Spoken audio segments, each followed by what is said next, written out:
เมื่อทานหู้แล้วว่าการค้าทางอิเล็กทรอนิกส์นั้นแมนเหมาะกับทานและธุรกิจของทาน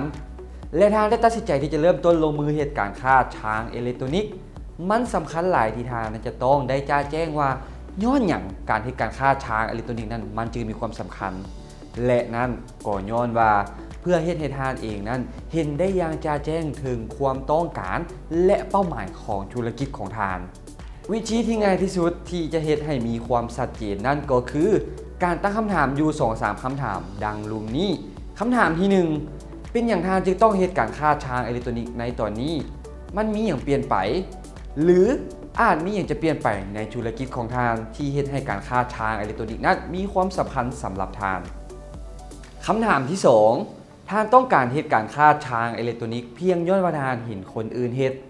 หรือทานอยากเฮ็ดย้อนว่าทานเห็นว่ามันเป็นบาทก้าวสำคัญในการขยายธุรกิจของทานคำถามที่ 3ประโยชน์ที่ทานและธุรกิจของทานจะได้แมนหยังและคำถามสุดท้ายคำถามที่ 4เป้าหมายของทานแมนหยังและสิ่งใดที่ทานนั้นต้องการที่จะญาติมาให้ได้ข้อสุดท้ายนี้สำคัญหลายและเฮาควรจะทบทวนลงลึกไปเติมซึ่งมันบ่เพียงสำคัญเพื่อการเริ่มต้นที่ดีเท่านั้น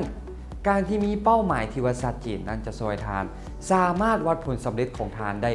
ในอนาคตดังนั้นแม่นอย่างเป็นเหตุผลหลักๆที่ทานนั้นต้องการอยากจะนำเอาธุรกิจของทานนั้นก้าวเข้ามาสู่การเหตุการค้าทางอิเล็กทรอนิกส์และแม่นอย่างที่ทานนั้นต้องการที่จะอยากญาติสิ่งมาให้ได้นี่เป็นบางตัวอย่างของจุดประสงค์ที่ทานได้คาดหวังไว้ 1. เพิ่มรายรับ 2. เพิ่มจำนวนลูกค้า 3. ปรับปรุงวิธีรักษาลูกค้าปรับปรุงการบริการและประสบการณ์ของลูกค้า 4. ลดต้นทุน 5. ปรับปรุงระบบและประสิทธิภาพภายในและข้อสุดท้ายข้อที่ 6 แมนผลักดันการทำหู้เกี่ยวกับยี่ห้อสินค้าท่านสามารถมีจุดประสงค์เดียวหรือหลายจุดประสงค์บ่ว่าท่านจะเลือกอันใดก็ตามมันขึ้นกับความเหมาะสมของธุรกิจของท่านแต่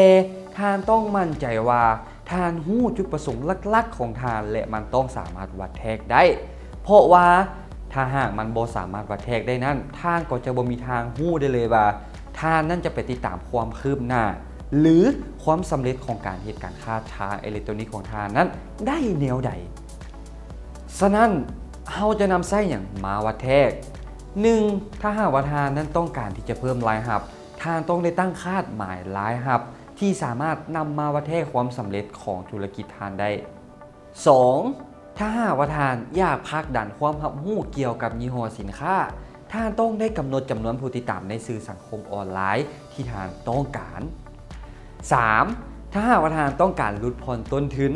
ท่านต้องได้กำหนดจำนวนพนักงานที่ท่านนั้นต้องการเพื่อมาเหตุการขายสินค้าผ่านช่องทางออนไลน์แทนที่จะเหตุเวียกภายในห้างและสุดท้ายข้อที่ 4ถ้าหากว่าเป้าหมายของท่านนั้นเป็นเพื่อเพิ่มจำนวนลูกค้าบางทีท่านอาจนำใช้วิธีการวัดแทกโดยอิงใส่จำนวนผู้สมัครสมาชิกในทางข้อมูลของทางและเมื่อกล่าวถึงลูกค้าท่านก็ยังจำเป็นต้องได้คิดว่ากลุ่มลูกค้าของท่านนั้นเป็นกลุ่มใดและเราจะมาสนทนากันในหัวข้อนี้ในบทต่อไป